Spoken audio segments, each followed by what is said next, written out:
എല്ലാവർക്കും നമസ്കാരം.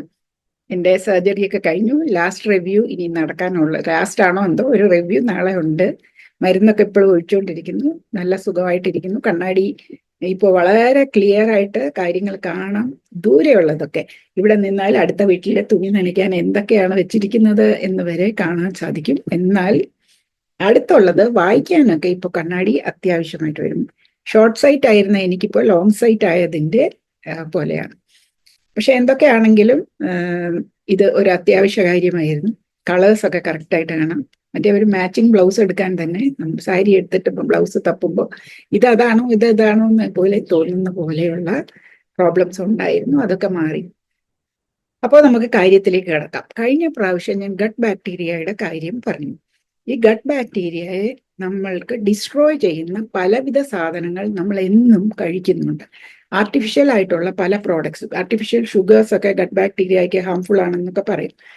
പക്ഷെ പക്ഷെ നമ്മളുടെ നിരന്തരമായ ഉപയോഗവും ഉപയോഗിക്കുന്ന അളവിനും ഒക്കെ ഇതിൽ പ്രാധാന്യമുണ്ട്. അപ്പൊ നമ്മള് സർപ്രൈസിങ് ആണ്. നമ്മൾ ഓരോ പ്രോഡക്ട്സ് വാങ്ങിച്ച് അതിൽ എന്തൊക്കെ ഉണ്ട് എന്ന് നമ്മൾ വായിച്ചു നോക്കിയാൽ അത് നമ്മൾക്ക് വളരെ സർപ്രൈസിങ് ആയിട്ട് തോന്നും. മിക്കവാറും എല്ലാത്തിലും ഒരു പ്രിസർവേറ്റീവ് കാണും. ഇമൾസിഫയർ എന്ന് പറഞ്ഞൊരു സാധനം കാണും. പിന്നെ നേച്ചർ ഐഡന്റിക്കൽ ഫ്ലേവേഴ്സ് എന്ന് പറഞ്ഞ ഒരു സാധനം കാണും. എന്ന് വെച്ചാൽ നാച്ചുറൽ അല്ല, ഏതാണ്ട് അതുപോലെ ഇരിക്കുന്ന ഫ്ലേവേഴ്സ്. ഇങ്ങനെ പല പല സാധനങ്ങൾ കാണും. ഈയിടെ ഞാൻ പുതിയതായിട്ട് ഇറങ്ങിയ വളരെ സോഫ്റ്റ് ആയിട്ടുള്ള ഒരു ready to cook chapati from a very reputed company വാങ്ങിച്ചു. നിങ്ങൾ ഇങ്ങനെ ഏത് റെഡി ടു കുക്ക് ചപ്പാത്തി വാങ്ങിച്ചാലും അതിൻ്റെ ബാക്കിലുള്ള ഇൻഗ്രീഡിയൻസ് ലിസ്റ്റ് നോക്കണം എന്നാണ് എൻ്റെ അപേക്ഷ. അതിൻ്റെ ഇൻഗ്രീഡിയൻസ് ലിസ്റ്റ് നോക്കിയപ്പോൾ ഞാൻ പ്രതീക്ഷിക്കാത്ത പല സാധനങ്ങളും അതിലുണ്ട്. അതുമാത്രമല്ല, ഗോതമ്പ് അതിനകത്ത് 64% മാത്രമേ ഉള്ളൂ. അപ്പൊ ഇതൊക്കെ നിങ്ങൾ ഇവിടെ പറയുന്നത് നമ്മുടെ ഗട്ട് ബാക്ടീരിയയെ ഡിസ്ട്രോയ് ചെയ്യുന്ന പല സാധനങ്ങളും നമ്മൾ ദിവസവും കഴിച്ചുകൊണ്ടേയിരിക്കുന്നു. അതുകൊണ്ട് നമുക്ക് ഗട്ട് ബാക്ടീരിയനെ ഹോൾഡപ്പ് ചെയ്യേണ്ടത് അത്യാവശ്യമാണ്. ഞാൻ പറഞ്ഞതുപോലെ നമ്മുടെ വാക്കിൽ നിന്ന് നമ്മുടെ ഏനസ് വരെ മാത്രമല്ല, നമ്മുടെ മൂത്രം പോകുന്ന നമ്മളുടെ ആ ഓറിഫിസിലും ആ ദ്വാരങ്ങളിലും അതുപോലെ വെജൈനയിലും എല്ലാം ഈ ബാക്ടീരിയ ഉണ്ട്. അതെല്ലാം ഏറ്റവും അധികമുള്ളത് നമ്മുടെ കുടലിലാണ്. ഈ കുടലിലെ ബാക്ടീരിയ ഇതിനെ എല്ലാം ഇൻഫ്ലുവൻസ് ചെയ്യും. കുടലിലെ ഹെൽത്തി ബാക്ടീരിയ ആണെങ്കിൽ ഈ ഓരോ സ്ഥലത്തുള്ള ബാക്ടീരിയ അതാത് സ്ഥലങ്ങളിൽ ഇരിക്കും. നമ്മുടെ ചെറുകുടലിലൊക്കെയുള്ള ബാക്ടീരിയയ്ക്ക് അതിന് വേണ്ടുന്ന ഫുഡ് ഇല്ലെങ്കിൽ അത് എന്ത് ചെയ്യും? അതൊക്കെ കുറഞ്ഞു പോകും, മരിച്ചു പോകും, കുറഞ്ഞു പോകും. അപ്പോൾ നമ്മുടെ വൻകുടലിലുള്ള ബാക്ടീരിയ ചെറുകുടലിൽ കയറും. അത് ചെറുകുടലിൽ വരേണ്ട ബാക്ടീരിയ അല്ല. അതിനും അവിടെ ഭക്ഷണം ഇല്ലാതെ വരുമ്പോൾ അത് നമ്മുടെ കുടലിൻ്റെ വോള്, മ്യൂസിൻ വോൾ എന്ന് പറയുന്ന ഒരു മ്യൂസിലേജ് പോലത്തെ സാധനമുണ്ട്, അതിനെ ഈറ്റ് ചെയ്യും എന്നാണ് പറയുന്നത്. അപ്പോൾ അത് നമ്മുടെ കുടലിൻ്റെ വോൾ പെർമിയബിൾ ആകുകയും പല സാധനങ്ങൾ നമ്മുടെ കുടലിൻ്റെ വോളിൽ കൂടെ നമ്മുടെ ബ്ലഡ് സ്ട്രീമിലും നമ്മുടെ ഓർഗൻസിലും ഒക്കെ ഹാംഫുൾ ടോക്സിൻസ് എത്തുകയും ചെയ്യും. അപ്പോൾ ഈ ടോക്സിൻസ് ഒക്കെ അങ്ങോട്ട് കയറുമ്പോൾ അതിൽ ഈ ചീത്ത ബാക്ടീരിയ ചാകുമ്പോൾ അത് റിലീസ് ചെയ്യുന്ന ടോക്സിൻസും വരും, എൻഡോടോക്സിൻ. അത് വരുമ്പോൾ നമുക്ക് ശരീരമാസകലം ഇൻഫ്ലമേഷൻ വരും. നമ്മൾ നോക്കുമ്പോൾ വലിയ നീരോ ഒന്നുമില്ല, എനിക്ക് നീരും കുന്തോ ഒന്നും കാണാനില്ല. പക്ഷേ ഇങ്ങനെയുള്ള പല പ്രോബ്ലംസ് നമുക്ക് വരും. നമുക്ക് പൊളിച്ച് തികട്ടൽ വരും. അങ്ങനെയുള്ള പല IBS, വയറിൻ്റെ ഹെൽത്ത് ശരിയല്ല എന്ന് തോന്നും. ഇങ്ങനെ ചില ഭക്ഷണങ്ങൾ ദഹിക്കാൻ താമസം, പല കാര്യങ്ങളും നമ്മൾക്കപ്പോൾ ഉണ്ടാവും. ഇതൊക്കെ ഗട്ട് ബാക്ടീരിയയുടെ ഇംബാലൻസ് കൊണ്ടുണ്ടാകും. അതിൻ്റെ കൂടെ നമുക്ക് യൂറിനറി ഇൻഫെക്ഷൻ റിപ്പീറ്റഡ് ആയിട്ട് വരുന്നതിന് ഇപ്പോൾ നമുക്ക് പ്രോബയോട്ടിക്സ് ഒരു മരുന്നായിട്ട് പരീക്ഷിച്ചു കൊണ്ടേ ഇരിക്കുന്ന സമയമാണ്. നമ്മൾ ആന്റിബയോട്ടിക്സ് കഴിക്കുമ്പോഴും നമ്മളുടെ ഗട്ട് ബാക്ടീരിയ ഡിസ്ട്രോയ്ഡ് ആകും. അതിനേക്കാൾ ഉപരി അത് നമ്മൾ വല്ല അസുഖം വരുമ്പോഴേ കഴിക്കുകയുള്ളൂ. മിക്കവാറും അതിൻ്റെ കൂടെ ഒരു പ്രോബയോട്ടിക് കൂടെ ഡോക്ടർ തരും. പക്ഷേ മിക്കവാറും നമ്മൾ കഴിക്കുന്നത് ഇതുപോലെ ഈസി ആയിട്ട് നമുക്ക് കഴിക്കാൻ സാധിക്കുന്ന സാധനങ്ങളാണ്. അതുപോലെ നമ്മൾ വല്ല ഫുഡൊക്കെ പുറത്തുനിന്ന് ഓർഡർ ചെയ്യും. അത് നല്ല ഫ്ലേവർ ആയിരിക്കും. ഇത്രയും ഫ്ലേവർ ഉള്ളത് നമുക്ക് ഉണ്ടാക്കാൻ പറ്റുകയില്ലല്ലോ എന്ന് നമ്മൾ ഓർക്കും. പക്ഷേ ആ ഫ്ലേവറിന് ആഡ് ചെയ്തത് എന്താണെന്ന് നമുക്ക് അറിഞ്ഞുകൂടാ. ശുദ്ധമായ ഇൻഗ്രീഡിയൻസ് മാത്രമിട്ടുള്ള ഭക്ഷണം എന്ന് പറഞ്ഞാൽ വീട്ടിലുണ്ടാക്കുന്ന ഭക്ഷണമാണ്. അതിന് രുചിയും ഫ്ലേവറും കുറവും ആണ്. അപ്പോൾ ഈ ഗട്ട് ബാക്ടീരിയനെ ബാലൻസ് ചെയ്യണമെങ്കിൽ നമ്മൾ എല്ലാ ദിവസവും 2 സാധനങ്ങൾ കഴിച്ചിരിക്കണം. നമ്മുടെ ഗട്ടിനെ ബാക്ടീരിയ ഇങ്ങനെ നശിച്ചുകൊണ്ടിരിക്കുമ്പോൾ നമ്മൾ അതിനെ റീപ്ലനിഷ് ചെയ്യണം. മാത്രമല്ല അതിനെ സസ്റ്റെയിൻ ചെയ്യാനുള്ള ഭക്ഷണങ്ങൾ നമ്മൾ കഴിക്കണം. അതിനുള്ള ഭക്ഷണം എന്ന് പറയുന്നത് സോളബിൾ ഫൈബർ ആണ്, ഇൻസോളബിൾ ഫൈബർ അല്ല. നമുക്കറിയാവുന്ന നാര് എന്ന് പറയുന്ന കിട്ടുന്നതല്ല. ഇത് വെള്ളത്തിൽ അലിയുന്ന നാരുകളാണ്. വെണ്ടയ്ക്കായിലൊക്കെ ഉള്ള നാരുകളാണ്. ജാക്ക് ഫ്രൂട്ട് 365 പിന്നെ അതുപോലെ തന്നെ ഒരുപാട് ബാർലി ഒരു പ്രധാന സാധനമാണ്. നമുക്കറിയാം ബാർലിയുടെ വെള്ളം കഞ്ഞി പോലെ ഇരിക്കത്തില്ലേ. ഒരു വഴുവഴുപ്പുള്ള മിക്കവാറും സാധനങ്ങളിൽ ഇതുപോലെയുള്ള ഫൈബർ ഉണ്ട്. അത് കോവയ്ക്ക, വെണ്ടയ്ക്ക, അങ്ങനെയുള്ള പച്ചക്കറികളിലൊക്കെ ഇതുണ്ട്. അതുപോലെ തന്നെ പയറുവർഗ്ഗങ്ങളിലുണ്ട്. ചെറുപയർ, വൻപയർ, പരിപ്പ് വർഗ്ഗങ്ങളിലും ഉണ്ട്. അപ്പൊ ഇതൊക്കെ നമ്മൾക്ക് നമ്മുടെ ഭക്ഷണത്തിൽ എന്നും ഉൾപ്പെടുത്തണം. നമ്മൾ നോക്കിയാൽ പണ്ടത്തെ കാലത്ത് നമ്മളുടെ വല്യമ്മച്ചിമാരും വല്യപ്പച്ചന്മാരും ഒക്കെ തൈര് ഊണ് കഴിഞ്ഞ് ലാസ്റ്റ് ഒന്നുകിൽ തൈര് ഒഴിച്ചുണ്ണും, അല്ലെങ്കിൽ സംഭാരം കുടിക്കും. ദഹനത്തിനാണെന്ന് പറയും. അതിനകത്ത് എന്തുണ്ട്? നമ്മൾ ഇഞ്ചി, ഉള്ളി, പച്ചമുളക് ഒക്കെ ചതച്ചിടും. അതിന് പല ഗുണങ്ങളുണ്ട്. അതുപോലെ തന്നെ അത് വയറ്റിൽ ചെല്ലുമ്പോൾ അതിനകത്തുള്ള പ്രോബയോട്ടിക്സിനെ നമ്മൾ വയറ്റിലോട്ട് വിടുകയാണ്. തൈരിനകത്തുള്ള പ്രോബയോട്ടിക്സ് നമുക്കറിയാം. നാച്ചുറൽ ആയിട്ട് നമ്മൾ തൈര് ഒഴിച്ച് ഉണ്ടാക്കുമ്പോൾ ചില ലാക്ടോബാസിലസ് അതിനകത്ത് വരും. അത് നമ്മളുടെ വയറ്റിൽ ചെല്ലും. അപ്പൊ അതിന് ഫുഡോ, നമ്മൾ കഴിച്ച പുഴുക്കലരിയുടെ ചോറ് അവിടെ കിടക്കുന്നുണ്ട്, നമ്മുടെ പയറ് തോരൻ അവിടെ കിടക്കുന്നുണ്ട്. ഇതിലൊക്കെയുള്ള നാരുകളാണ് അതിന്റെ ഫുഡ്. അപ്പം നമ്മൾ അങ്ങനെ കഴിച്ചുകൊണ്ടിരിക്കും.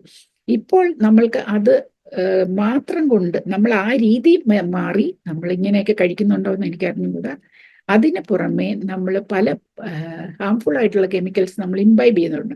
അത് ഭക്ഷണത്തിൽ കൂടെ മാത്രം ആകണമെന്നില്ല. നമ്മൾ കുടിക്കുന്ന വെള്ളത്തിലുള്ള ചില കെമിക്കൽസ് ആകാം. നമ്മൾ ശ്വസിക്കുന്ന വായുവിലുള്ള ഈ അവർ പറയും ടയറൊക്കെ ഇങ്ങനെ റബ്ബ് ചെയ്യുമ്പോൾ തന്നെ എന്തോ റബ്ബറിൻ്റെയോ അതിൻ്റെ ഫ്യൂംസ് നമ്മൾ ഇൻഹേൽ ചെയ്യുന്നുണ്ട്. അതുപോലെ സ്മോക്ക് ഫ്രം ഫാക്ടറീസ്, ഇതെല്ലാം നമ്മൾ ഇൻഹേൽ ചെയ്യുന്നുണ്ട്. അപ്പോൾ പല ഹാർംഫുൾ കെമിക്കൽസ് നമുക്ക് വരുന്നുണ്ട്. അപ്പം നമുക്ക് കൂടുതലായിട്ട് ഇതുപോലെ പ്രോബയോട്ടിക്സും കൂടുതലായിട്ട് നമുക്ക് സോൾബിൾ ഫൈബറും ഉണ്ടോ എന്ന് നമ്മൾ പ്രത്യേകമായിട്ട് ശ്രദ്ധിക്കേണ്ടതായിട്ടുണ്ട്. പണ്ടത് നാച്ചുറലായിട്ട് നമ്മുടെ ഫുഡിലൊക്കെ വരുമായിരുന്നു. ഇപ്പം നമ്മൾ കഴിക്കുന്നതൊക്കെ വ്യത്യാസമായിട്ടാണ്. നമ്മളൊരു പരിപ്പോ ഒരു ചപ്പാത്തിയും അതിൻ്റെ കൂടെ ഒരു സാലഡോ ഒരു പച്ചടിയോ ഒക്കെ വെച്ച് ചിലപ്പോൾ അഡ്ജസ്റ്റ് ചെയ്യും. പക്ഷേ ഇങ്ങനെ പലതും നമ്മൾ ശ്രദ്ധിക്കേണ്ടതാണ്. അപ്പോൾ ദിവസവും ഭക്ഷണത്തിൽ തൈര് ഉൾപ്പെടുത്തുക. ഏതെങ്കിലും ഒരു നേരം. എന്നും തൈര് കഴിക്കുന്നത് ഹാംഫുൾ ആണ് എന്നൊക്കെയാണ് ആയുർവേദ ഡോക്ടർ പറഞ്ഞത്. പക്ഷെ നമ്മൾ എക്സസീവ് ആയിട്ടൊന്നും കഴിക്കേണ്ട. തൈര് അല്ലെങ്കിൽ മോര് ഉൾപ്പെടുത്തുക. മോര് ഹാംഫുള്ളേ അല്ല. അതിനകത്ത് ചുമന്നുള്ളി ഇടാൻ മറക്കരുത്. ചുമന്നുള്ളിക്കകത്ത് കൂടുതലായിട്ട് ഈ ഗട്ടിന് വേണ്ടിയിട്ടുള്ള ഫൈബർ ഉണ്ട്. നമ്മൾ വാങ്ങിക്കുന്ന പ്രോബയോട്ടിക് ഗുളികയ്ക്കകത്ത് അതിൽ കാണും ഫ്രൂക്ടോ ഒളിഗോ സാക്കറൈഡ്സ്. അത് ഈ ഗട്ടിനുള്ള ഫൈബറാണ്, ബാക്ടീരിയക്കുള്ള ഫൈബറാണ്. ആ ഫ്രൂക്ടോ ഒളിഗോ സാക്കറൈഡ്സ് നമ്മുടെ ചുമന്നുള്ളിയിൽ ധാരാളമുണ്ട്. അപ്പൊ ചുമന്നുള്ളിയൊക്കെ ചതച്ചിട്ട് നല്ല സംഭാരമൊക്കെ കഴിക്കാൻ ശ്രമിക്കുക. പിന്നെ ഞാനാണെങ്കിൽ പ്രോബയോട്ടിക് സപ്ലിമെന്റ് കഴിക്കുന്നുണ്ട്. ഇത് ഞാൻ തുടങ്ങിയത് ആന്റിബയോട്ടിക്സ് കഴിച്ചപ്പോഴാണ്. അതിൻ്റെ കൂടെ ഞാൻ ഡാറോലാക്ക് എന്ന് പറയുന്ന പ്രോബയോട്ടിക് ആന്റിബയോട്ടിക് കഴിക്കുമ്പോൾ ഉണ്ടാകുന്ന വയറിളക്കത്തിനെ തടയുന്ന പ്രോബയോട്ടിക് ആണ്. അത് ഞാൻ കഴിക്കുന്നുണ്ടായിരുന്നു.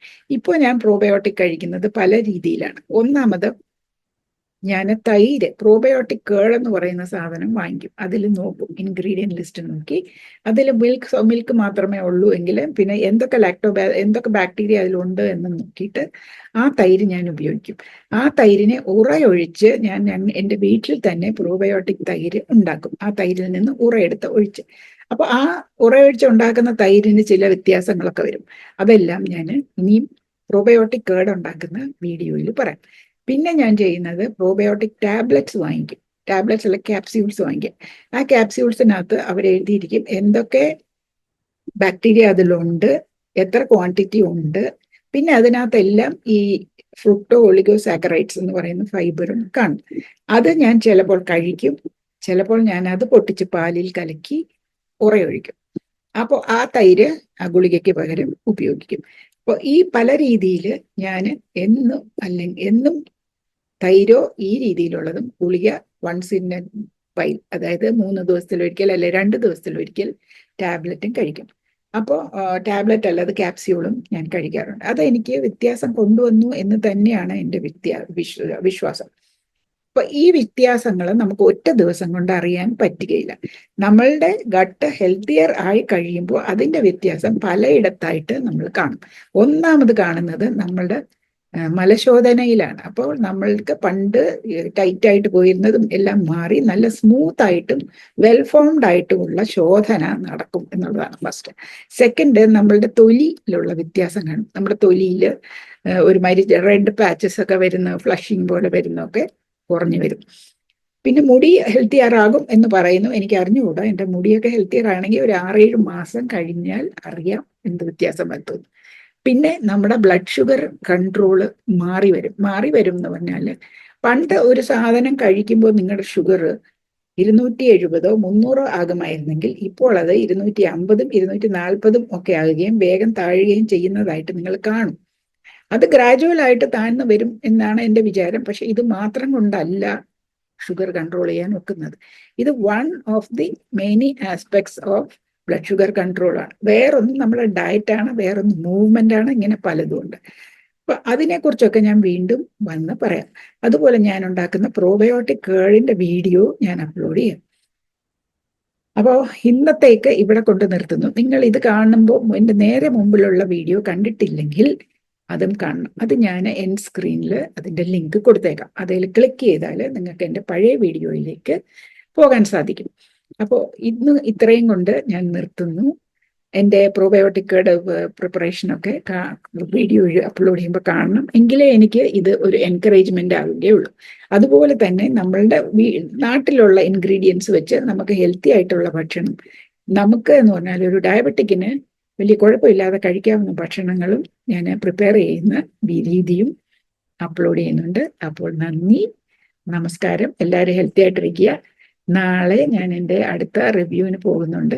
എനിക്ക് ചെറിയതായിട്ട് ഇതിനൊരു ഡ്രൂപ്പി ഐലിഡ് ഉണ്ട്. അത് ഐലിഡൊക്കെ തുറന്ന് ക്ലിപ്പ് ചെയ്ത് വെക്കുമ്പോൾ ഉള്ള ഒരു റിയാക്ഷൻ ആയിരിക്കും. അത് ഒരു 5-6 മാസം കൊണ്ട് മാറുമെന്നാണ് ഞാൻ മനസ്സിലാക്കിയിരിക്കുന്നത്. അല്ലാതെ എൻ്റെ കാഴ്ചയൊക്കെ വളരെ ഭംഗിയായിട്ട് വന്നിട്ടുണ്ട്. നന്ദി, നമസ്കാരം.